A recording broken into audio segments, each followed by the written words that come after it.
Un soldat s'en venait au pas sur la grande route. Une, deux, une, deux. Il portait son sac sur le dos et un sabre au côté, car il avait fait la guerre et maintenant il rentrait chez lui. En chemin, il rencontra une vieille sorcière. Elle était hideuse, sa lèvre inférieure lui pendait jusqu'à sa poitrine. Bonsoir, soldat. Comme tu as un beau sabre et un grand sac, tu m'as l'air d'un véritable fantassin. Écoute, je vais te donner autant d'argent que tu en voudras. Je te remercie, vieille sorcière, répondit le soldat. Vois-tu ce grand arbre dit la sorcière. Il est complètement creux. Tu vas grimper jusqu'en haut. Là, tu verras un trou par lequel tu pourras te laisser glisser et descendre tout au fond. Je vais te passer une corde autour de la taille pour pouvoir te remonter quand tu m'appelleras. Et qu'est-ce que je vais faire au fond de l'arbre demanda le soldat. Chercher de l'argent, dit la sorcière. Sache que quand tu arriveras au fond, tu seras dans une grande galerie, éclairée par plus de 100 lampes. Alors tu verras 3 portes que tu pourras ouvrir facilement. La clé est dessus. Si tu entres dans la première chambre, tu trouveras un grand coffre. Un chien est assis dessus. Il a des yeux grands comme des tasses à thé. Mais ne t'en soucie pas. Je vais te donner mon tablier bleu à carreaux que tu étendras par terre. Empare-toi du chien, pose-le sur mon tablier, ouvre le coffre et prends autant de pièces que tu voudras. Elles sont toutes de cuivre, mais si tu préfères l'argent, entre dans la chambre suivante. Seulement là, il y a un chien qui a des yeux grands comme des roues de moulin. Tu n'as pas plus à t'en soucier. Pose-le sur mon tablier et prends des pièces d'argent. Par contre, si tu veux de l'or, tu peux aussi en avoir autant que tu pourrais emporter. Il te suffit d'entrer dans la 3e chambre. Mais le chien qui est là, sur le coffre, a des yeux grands comme la tour, ronde. Un véritable chien, crois-moi. Mais tu n'as absolument pas besoin de t'inquiéter. Pose-le simplement sur mon tablier, il ne te fera aucun mal. Et prends dans le coffre autant d'or que tu voudras. Ce n'est pas si mal que ça, dit le soldat. Mais qu'est-ce qu'il faudra que je te donne à toi, vieille sorcière? Car tu voudras sûrement quelque chose, j'imagine. Non, dit la sorcière, je ne veux pas un seul écu. Tu n'auras qu'à me rapporter un vieux briquet que ma grand-mère a oublié la dernière fois qu'elle est descendue dans l'arbre. Bon, attache-moi la corde autour de la taille, dit le soldat. La voici, dit la sorcière. Et voici mon tablier bleu à carreaux. Puis le soldat grimpa à l'arbre, se laissa tomber dans le trou et se retrouva comme la sorcière l'avait dit dans la grande galerie illuminée. Il ouvrit alors la première porte. Le chien, aux yeux aussi grands que des tasses de thé, était là et le regardait fixement. Tu es une brave bête, lui dit le soldat en le posant sur le tablier de la sorcière. Et il prit autant de pièces de cuivre qu'il pouvait enfourrer dans sa poche. Ensuite, il ferma le coffre, reposa le chien dessus et entra dans la 2e chambre. Oh là là, le chien, aux yeux grands comme des roues de moulin, assis sur le coffre. Le chien, aux yeux grands comme des roues de moulin, assis sur le coffre, le fixait intensément. Ne le regarde pas tant que ça, lui dit le soldat. Il posa le chien sur le tablier de la sorcière, mais en ouvrant le coffre, il vit une telle quantité de pièces d'argent qu'il jeta toutes celles de cuivre et remplit d'argent sa poche et son sac. Puis il entra dans la 3e chambre. Et là, c'était horrible. Le chien qui se trouvait là avait vraiment des yeux grands comme la tour ronde, et il lui tournait dans la tête comme des roues. Bonsoir, dit le soldat en portant la main à sa casquette, car il n'avait encore jamais vu de chien pareil. Mais après l'avoir observé un peu, il pensa que cela suffisait, le déposa par terre et ouvrit le coffre. Dieu du ciel, que d'or! Ah, avec cela, il pourrait acheter tout Copenhague et les cochons en sucre des pâtisseries, tous les soldats de plomb, les fouets et les chevaux à bascule du monde entier. C'était un véritable trésor. Alors le soldat jeta toutes les pièces d'argent dont il avait rempli sa poche et son sac, et prit de l'or à la place. Il remplit toutes ses poches, son sac, sa casquette et ses bottes, au point qu'il avait grand-peine à marcher. Cette fois, il en avait des écus. Il reposa le chien sur le coffre, ferma la porte et cria dans l'arbre. « Remonte-moi, vieille sorcière !»« As-tu le briquet ?» demanda-t-elle. « Ma foi, dit le soldat, je l'avais complètement oublié. » Et il alla chercher le briquet. La sorcière le hissa et il se retrouva sur la grande route, les poches, les bottes, la casquette et le sac plein d'or. Que vas-tu faire de ce briquet demanda le soldat. Ça ne te regarde pas, dit la sorcière. Maintenant que tu as l'argent, donne-moi le briquet. Ta, dit le soldat. Veux-tu me dire tout de suite ce que tu vas en faire, ou je tire mon sabre et je te coupe la tête. Non, dit la sorcière. Alors le soldat lui coupa la tête et elle s'écroula. Il mit tout son or dans le tablier, en fit un baluchon qu'il jeta sur son dos, fourra le briquet dans sa poche et s'en alla tout droit vers la ville. C'était une très belle ville, et il descendit dans la plus jolie des auberges, exigea les meilleures chambres et ses plats préférés, car il était riche maintenant, avec tous les écus qu'il avait récoltés. Le valet, qui devait cirer ses bottes, trouva effectivement qu'elles étaient bien vieilles et ridicules pour un monsieur aussi fortuné. Et le lendemain, le soldat se procura des bottes toutes neuves et des habits fort élégants. Il était donc devenu un monsieur distingué, et les gens lui parlèrent de tout ce qu'il y avait de superbe dans leur ville, et de leur roi, et de leur ravissante princesse qui était sa fille. « Où peut-on la voir » demanda le soldat. « Il est absolument impossible de la voir, dirent-ils tous. Elle habite un grand château au toit de cuivre, entouré de nombreuses murailles et de tours.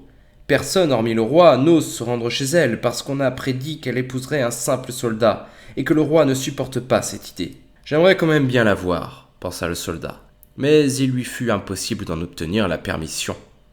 Alors, il mena joyeuse vie, alla au théâtre, roula à carrosse dans le parc royal, donna aux pauvres beaucoup d'argent, ce qui était un beau geste.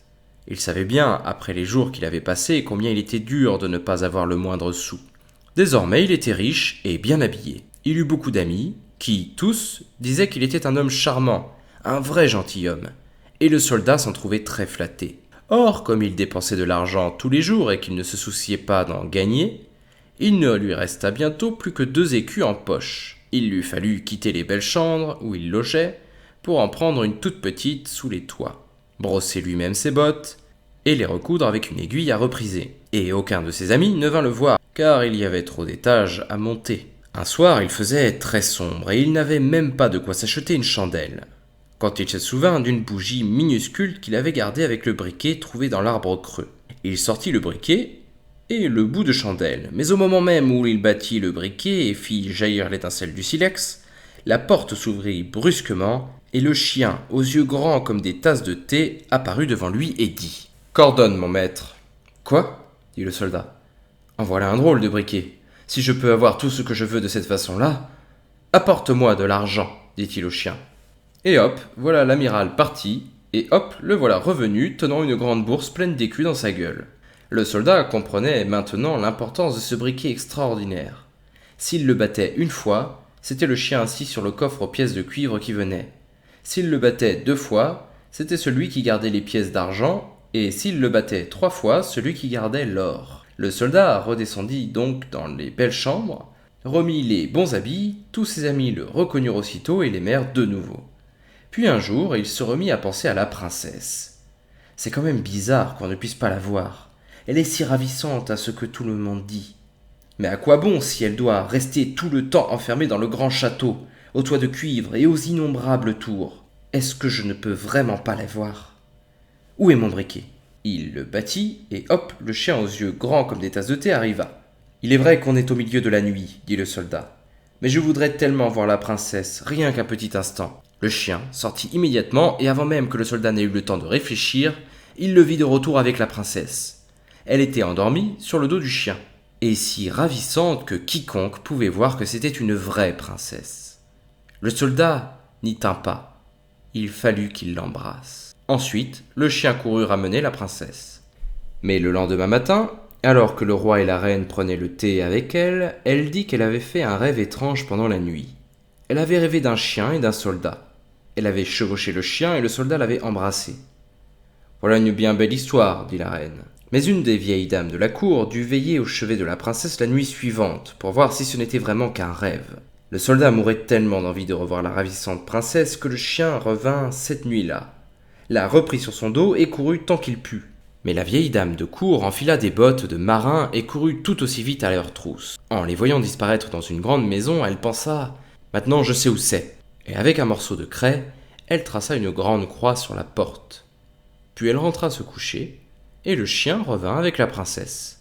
Mais quand il vit la croix sur la porte de la maison du soldat, il prit lui aussi un morceau de craie et fit des croix sur toutes les portes de la ville. Au petit matin, le roi, la reine, la vieille dame de cour et tous les officiers vinrent voir où la princesse était allée. « C'est là, dit le roi en apercevant la première porte avec une croix. « Non, c'est ici, mon cher époux, dit la reine qui voyait la deuxième porte avec une croix. « Mais il y en a une là, et il y en a une là, dirent-ils tous.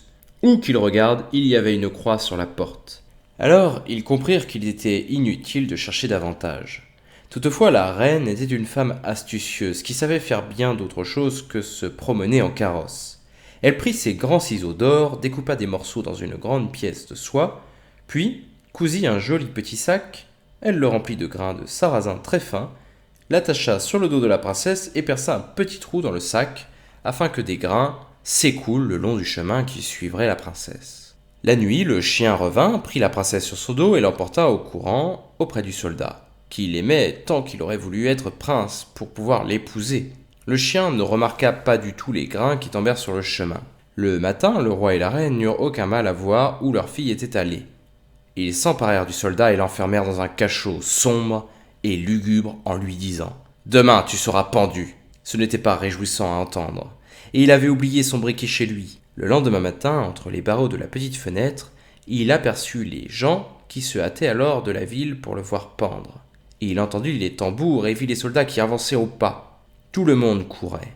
Dans la foule, il remarqua un petit apprenti cordonnier, en tablier de cuir et en savate, qui galopait si vite qu'une de ses chaussures vola et retomba près du mur du cachot. « Hé, l'apprenti cordonnier, ne te presse pas tant, lui dit le soldat. Ça ne commencera pas avant que je n'arrive.